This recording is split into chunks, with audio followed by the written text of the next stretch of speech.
I'm Dr. Kevin Campbell, and I'm here today at the Intermountain booth with Dr. Jared Bunch, and we're going to talk about the importance of social media and digital in the healthcare, particularly the cardiovascular space. Kevin, you're obviously something very successful with social media and engaging patients. What are some of the key points that you would provide somebody that's interested in starting this area in their career? Well, first things first, I think you need to make sure that you engage every day. I think, for Twitter, we really like to see you do 2 to 5 tweets a day. Based on a lot of research done by Pew and other outlets, that seems to be the sweet spot for engagement, because this is all about engagement. For blogs, you need to blog and post a blog, which is about 750 words, probably twice a month. And you need to respond to comments when people either agree or disagree with you. Respond respectfully to comments, because again, engagement. Facebook, you kind of use that to feed everything else and integrate things together so that you can use platforms like Hootsuite, where you only have to post in one place and you can hit Facebook, LinkedIn, and other things of that sort. Another important thing to think about is YouTube. Don't undercount the value of video.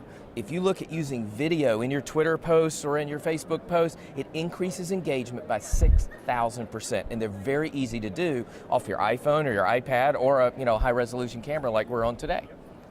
It sounds like you advocate being diversified. If you're starting, is there one platform that's better than the other, or really should they be diversified? I think you should be diversified, but you've got to use what you're comfortable with, and once you jump in, you need to continue to build that. It's not about the numbers of followers, it's about how engaged they are. One of the things that I always suggest doing is, if you're just starting out, follow some prominent key opinion leaders or key online influencers like Jared Bunch or Kevin Campbell or Dr. Eric Topol. Folks like that, if you engage with them, then you're going to kind of garner their following as well, especially if you start to interact in the digital space on Twitter. That's excellent advice. Now, if you're somebody that's starting out, how much time do you need to dedicate towards this? And if you dedicate it, it's a sacrifice to other things. What are the benefits with that time?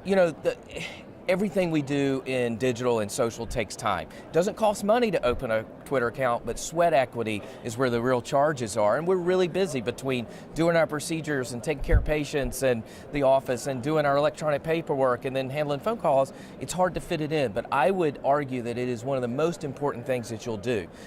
Digital and social is where our patients are and where we as doctors need to be in order to provide good care.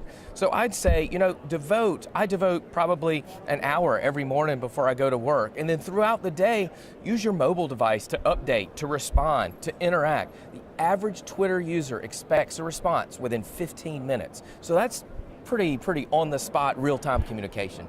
That's fantastic. You can take advantage of certain times in your day, perhaps on the elevator or walking upstairs or walking in the hall.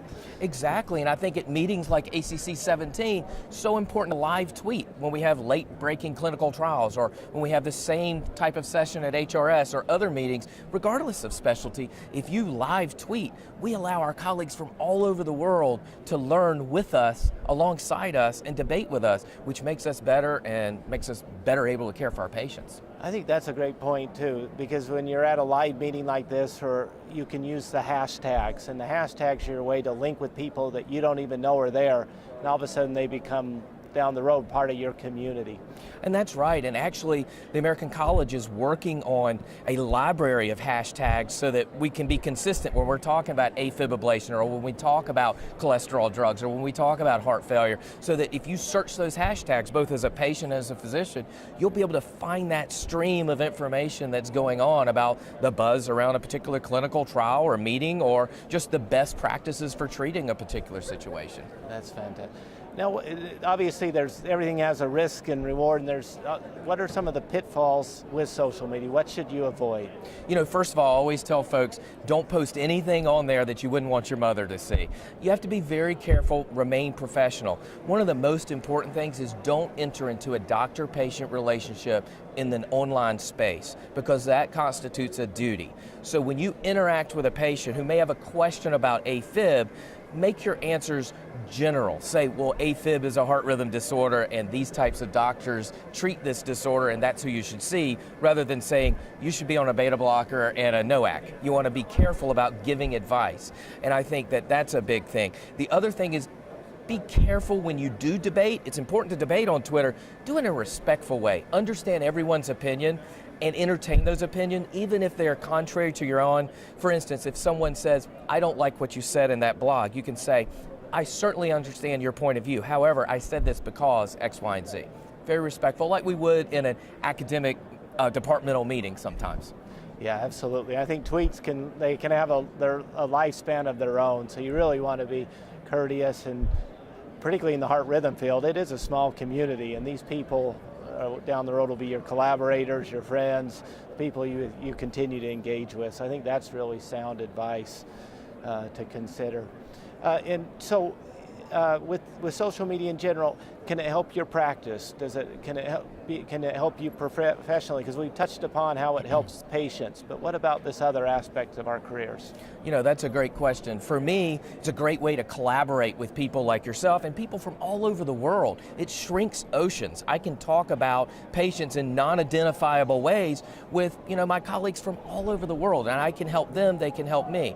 Certainly within your practice, it allows you a platform to share with the world what your expertise is, what you offer, what great care you provide, and what procedures that you may offer that other places don't.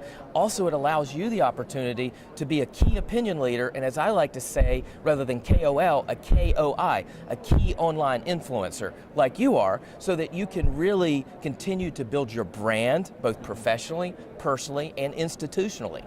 Absolutely, and I do think sometimes we have to consider ourselves as a brand, in all these ways that we promote ourselves. And I've been amazed with the Heart Rhythm Case Report Journal, we can track downloads.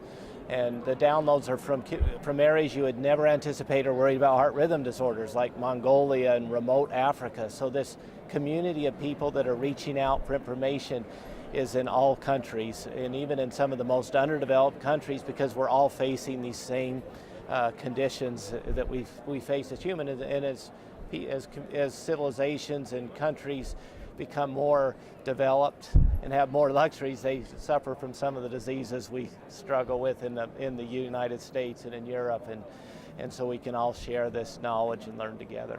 Exactly. Social media, again, it shrinks the world. It allows us to collaborate. Ultimately, social media allows us to make better lives for our patients, and that's what you and I are here for. Absolutely. I can't agree more.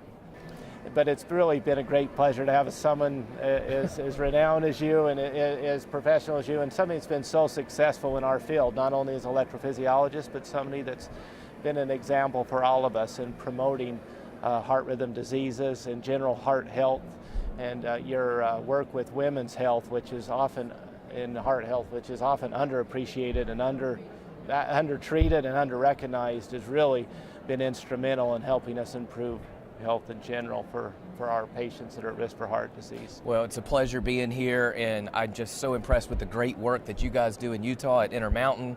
I'm always impressed with the innovation and the way you guys go out and make sure that all the patients in Utah are cared for, and I think that's awesome. No, we appreciate it.